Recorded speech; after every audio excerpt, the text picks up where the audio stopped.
Hello and welcome back to the Talos Principle 2. Remember that official oob? Good times. Finally, the developers are seeing things my way. Excuse me for one moment. Oh, look at me, I'm just gonna go out of bounds, because there are no bounds. Let's just wander away. Wait, what's this? Exiting designated safe zone? Oh, designed. And you just die. Turns out there is no official oob. It's just my classic passive ability to break games. Because apparently, we should do a little bit of experimentation with this. Apparently, there's something about, like, when you first come to this area, and I guess we can just, like, you know, take this out and in and see the other lighting state as well. And yeah, I haven't done any testing on this. I did repeat it once, so I think I have an idea for why I was able to just run out. But let's do a couple of tests to sort of confirm this. So, first off, I'm just gonna drive away using the tram, just like back to South 2. Let's just skip this. And then we'll just go straight back to 3 again. And here we go. Here's the lighting state. I guess I shouldn't have skipped that, really, if we want to, like, see the, you know, driving in. But yeah, it's just sunset. It's not sandstormy, so that's nice, I guess. Yeah, I don't mind this one. Pretty decent. And now, we just walk away again. Let's just go, like, this direction or something. Is it about time? I feel like I'm kind of out of bounds. I feel like I'm pretty far away. I feel like I'm not really supposed to be here. Right?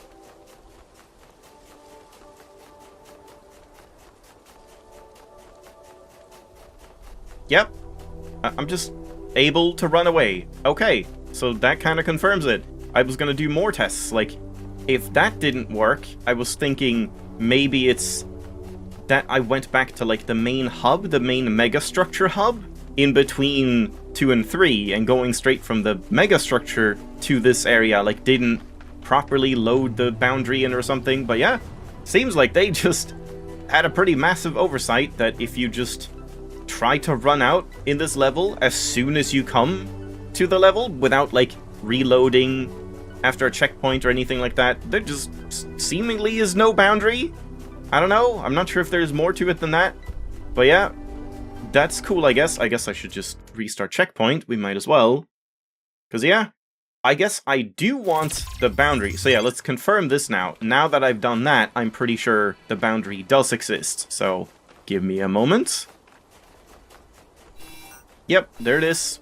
Yeah, so also, if you just, like, stand still here, you still just, like, get offed. It's just like a timer. You have to, like, get back within the safe boundaries in a certain amount of time, or they just kill you, even if you're, like, not going further away or anything. But yeah, so that's just how that works, apparently. And we might as well have the boundaries, because, like, that makes it easier to tell what is or isn't in bounds, and if we need to, like, look around for secrets and whatever. So, yeah, I guess we'll just do it like this, and I don't know if I'm gonna want to try and do any specific, like, out-of-bounds thing later. I mean, there's not really, like, much out-of-bounds in this area, right? Like, no real structures, it's just desert.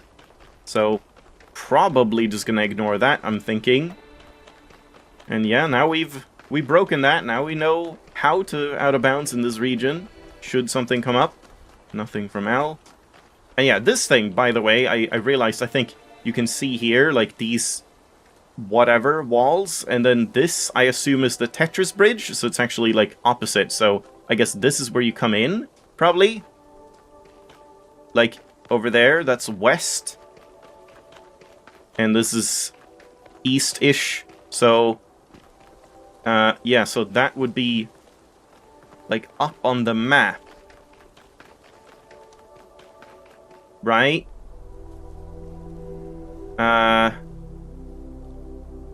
Would it? Hold on. Do we see other, like... Ah, I wanted to get up here. Because, yeah, we have, like, this wall here. And yeah, I guess this wall here, and I think one over there. So yeah, this should be up on the map. So because of that, it's like to the left. So isn't that just one? Isn't that the first level or something? So we should check that, I suppose. And then just this one over here, and then one inside. And I suppose we can go inside at this point. Yeah, there's number 3. That looks like you can maybe climb up it or something. We gotta get a box out of one of these levels one day. So yeah, let's just check quick. I assume that would be number 1. Or maybe it's over there, number 2. I don't think so. I think it would be number 1. Number 2 should be, like, the other one. Oh, is that... I think I'm, like, vaguely seeing purple right here. It's probably one of those radio transmission recording things. So yeah, I guess it's, like, behind here. We never checked the opposite side. I mean, those are nice light rays, at least.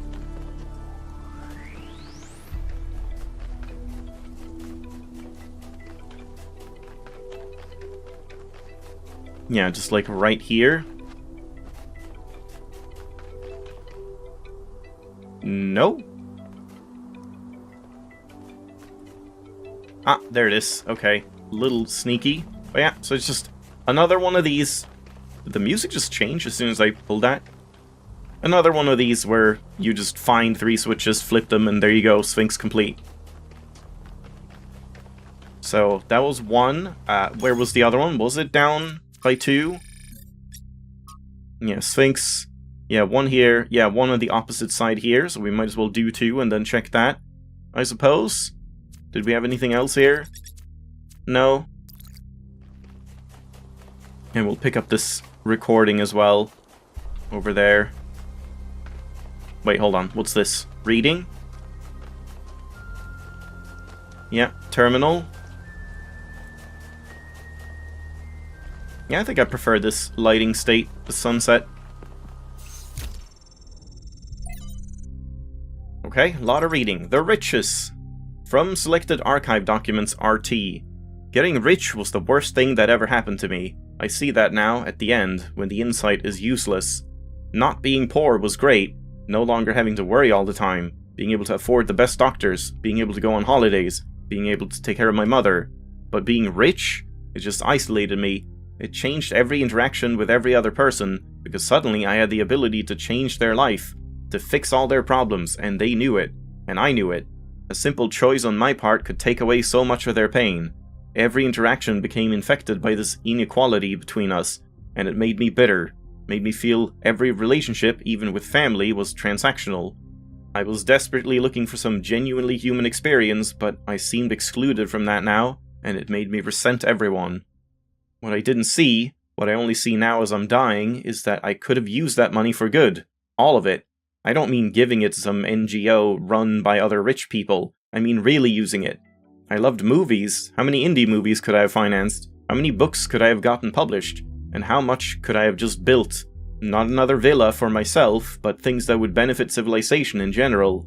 Hell, I could have just given it away. Made all those lives better. Taken away that pain.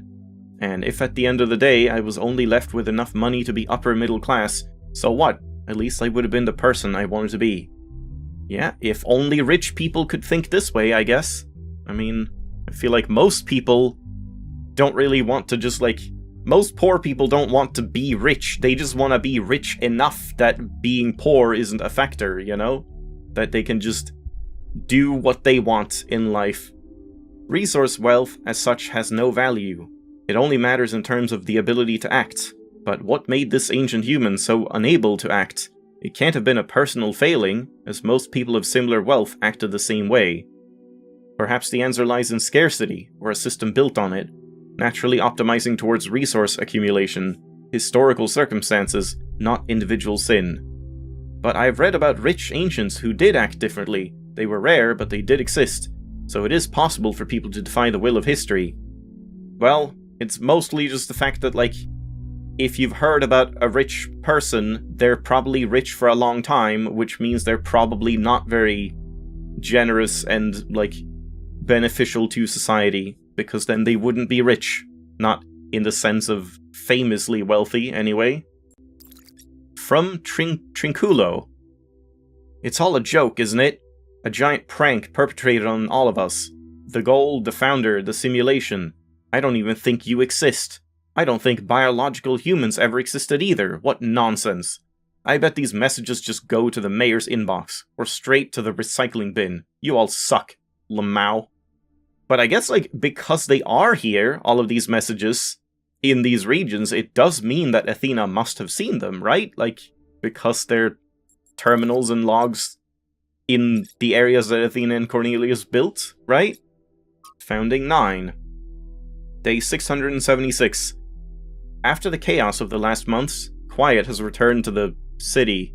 I suppose we're calling it a city now, although this small collection of dwellings, inhabited by a mere 25 people, seems to barely deserve that designation. We'll have to come up with an actual name soon. I suspect after the first 1 or 2 decades, calling it the city is going to get a little bit stale. Everyone has an opinion, of course. It's the talk of the town these days. I'm personally hoping that New Alexandria will win out in the vote next week, although I suspect Elohim's legacy carries the most weight. Byron came up with some silly suggestions like Constantinople, Very New York, and Robot Paris. And then hexadecimal, probably calling him names or something. And 5358.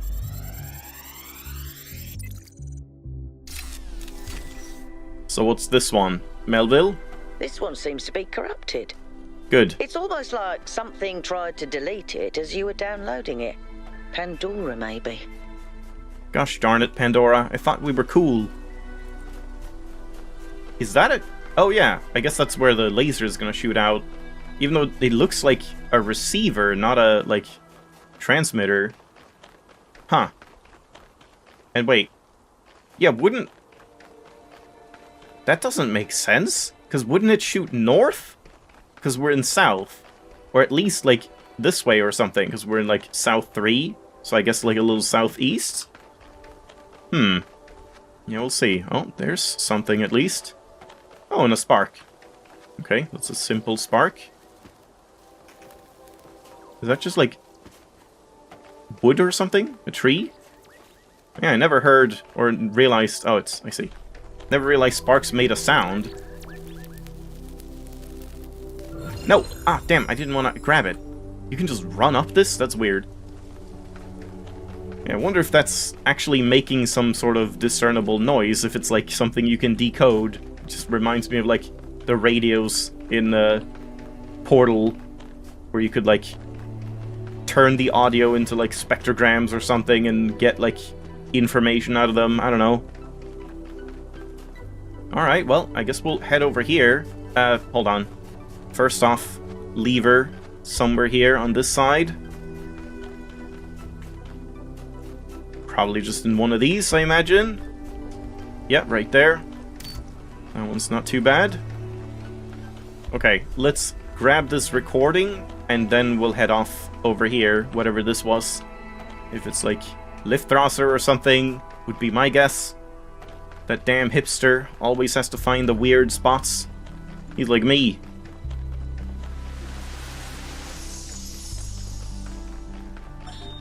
She's remarkable, isn't she?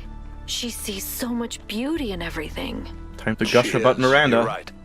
But I'm not sure she doesn't see too much beauty. Is it wrong to be delighted by the perfection of the universe? It's not to perfect. Look at what surrounds us and experience awe instead of just fear. No, but to call it Lost level? perfection implies a kind of moral value that it doesn't have.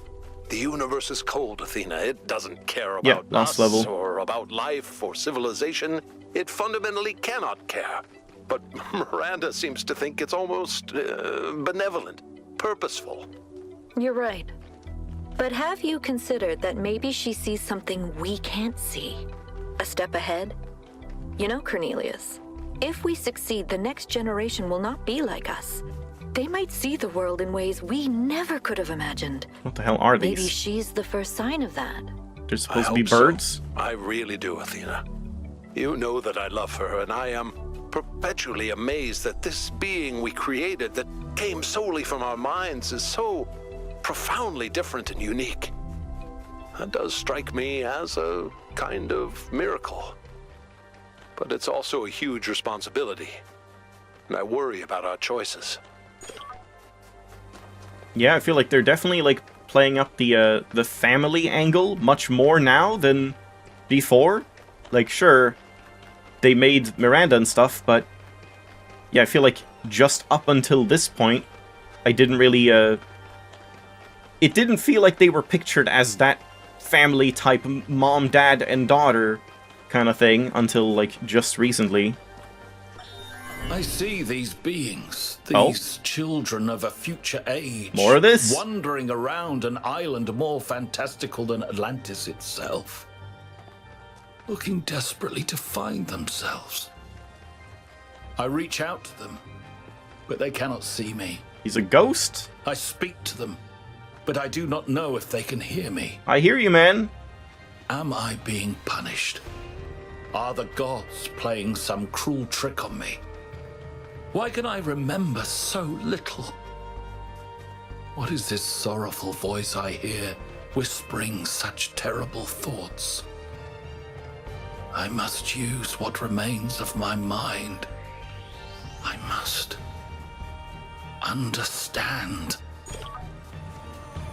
Straton is like the most interesting character story.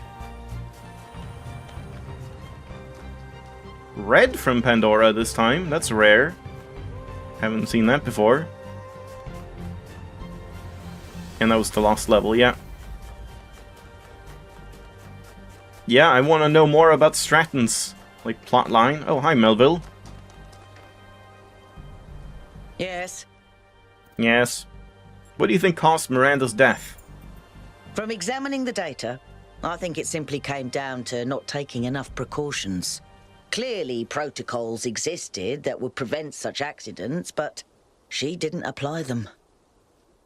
That's a technical answer. Is this a thing that If you're all of them looking for have? something Or is this more like Melville being kind of philosophical, scrapped I together, think like it's easy to after mistake insight something, for revelation. accident or whatever? She thought she was meant to discover something, as if there was some force guiding her. And so she discounted the outcomes that didn't match her expectations. Yeah, that sounds a little more realistic than Athena's view on it.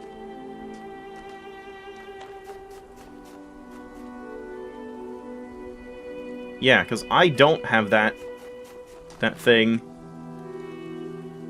Yeah.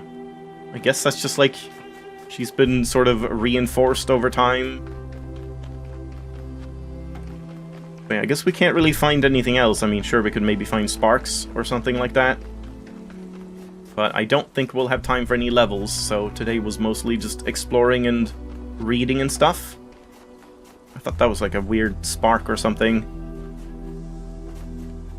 Not sure if we can find anything else here. And I'm still curious about maybe breaking in to this middle bowl. Maybe there's a way you can like drop down in a specific area and avoid the kill zone.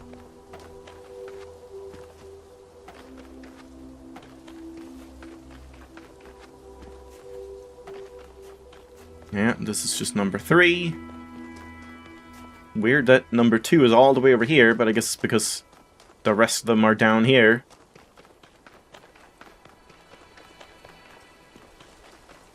And Yakut as well. Hey, 1K. How can I help you? Are you okay? I don't know. Still feeling a bit shaken by Miranda's death. Yeah, he doesn't have the, like, reinforcement plate thing. I mean, it's okay to talk about it, I guess. Thanks, 1K. Maybe in a while. I'm still processing. Fair enough. See you later, bud. Yeah, and see you later. I guess we'll leave it off here and continue next time. And yeah, next time, I guess, let's just get into some levels. Let's just do, like, 2, 3, 4, and yeah, maybe go down a little bit and maybe finish the Sphinx up. We'll see. But probably just explore around as well. So thanks for watching. Hope you enjoyed. I'll see you then. Hi, Bunny.